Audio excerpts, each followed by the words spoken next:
2014లో రాష్ట్ర విభజన వల్ల జరిగినటువంటి నష్టం కంటే 1924 పాలనలో మరి ఈ ఆంధ్రప్రదేశ్ రాష్ట్రానికి నష్టం జరిగినటువంటి స్థితిలో మళ్ళీ ఈరోజు డబుల్ ఇంజిన్ సర్కార్తో మళ్ళీ ఆ నష్టాన్ని పూర్తి చేయటువంటి ప్రక్రియలో మరి ఇక్కడ ఎవరైతే గౌరవ ముఖ్యమంత్రి నారా చంద్రబాబు నాయుడు గారు,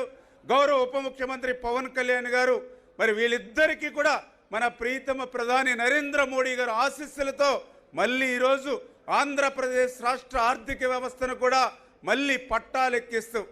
దానికి ఉదాహరణ మనం చూస్తూ ఉన్నాం. ఇవాళ రాజధాని లేనిటువంటి రాష్ట్రమైనటువంటి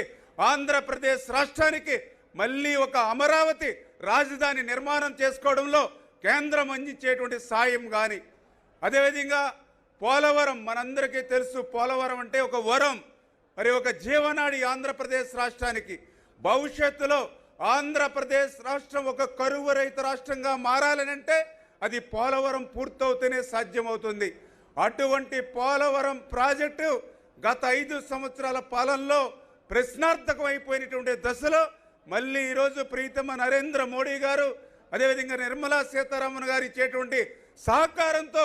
రేపు 2027 కల్లా పోలవరం పూర్తి చేసేటువంటి లక్ష్యం నెరవేరుతుంది అని అంటే అది నరేంద్ర మోడీ గారు, నిర్మలా సీతారామన్ గారు మన ఆంధ్రప్రదేశ్ రాష్ట్రానికి, మన పోలవరం ప్రాజెక్టుకి ఇస్తున్నటువంటి సాయానికి కూడా ఈ సందర్భంగా హృదయపూర్వకమైనటువంటి కృతజ్ఞతలు కూడా మనందరి తరపున కూడా, రైతాంగం తరపున కూడా తెలియజేసుకుంటూ ఉన్నా.